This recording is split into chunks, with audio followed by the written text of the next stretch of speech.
Bread रोलसाठी मी इथे 5 बटाटे उकडून घेतले, ते आपण छान हाताने स्मॅश करूया।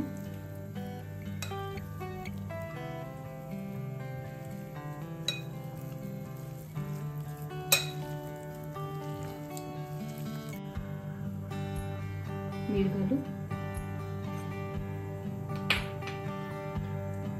कोथिंबीर, भरपूर अशी कोथिंबीर घालूया। कोथिंबीरने छान चव येते।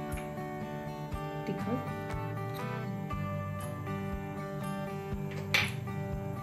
धणेपूड,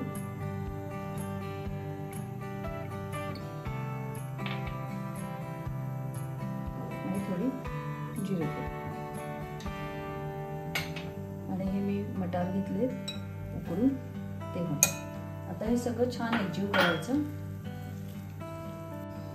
याच्यात थोडी आमचूर पावडर घालूया। मध्ये कसं भरायचं ते मी तुम्हाला सांगते। मी हे पाणी घेतलेलं आहे, पाण्यात थोडं मीठ घातलं आहे, म्हणजे ब्रेडला जरा असं छान चव येते। आता हा ब्रेड आहे, त्या ब्रेडच्या कडा या अशा थोड्याशा पाण्यात असं बुडवून घ्यायच्या, आणि मग तो ब्रेड तळहातावर घेऊन अगदी हलका दाबून घ्यायचा, म्हणजे त्यातलं ते एक्सेस पाणी जे आहे ते खाली पडतं। आता हे झालं। आता ह्याच्यात आपण सारण भरायचं, लंबगोल आकाराचं सारण घ्यायचं, आणि असं हलक्या हाताने दाबलं की छान तो रोल तयार होतो आपला, आणि कुठेही ते कुठचंच सारण असं बाहेर येणार नाही। जरी आपण तळायला गेलो तरी हा छान आता आपला ब्रेड रोल तयार आहे।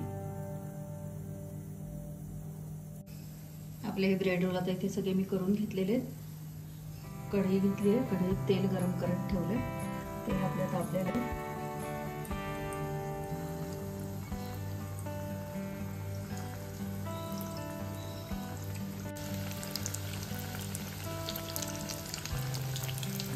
गोल्डन ब्राऊन होईपर्यंत आपण हे तळूया।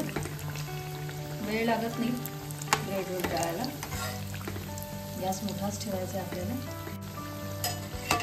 ब्रेड रोल आपले तळून झालेले, छान मस्त क्रिस्पी आणि गोल्डन ब्राऊन।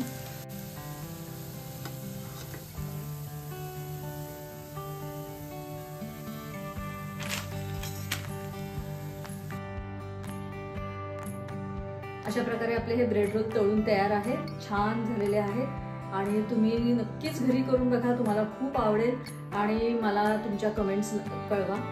आणि तुम्हाला जर ही रेसिपी आवडली तर मला लाईक, शेअर आणि सबस्क्राईब नक्की करा। थँक्यू।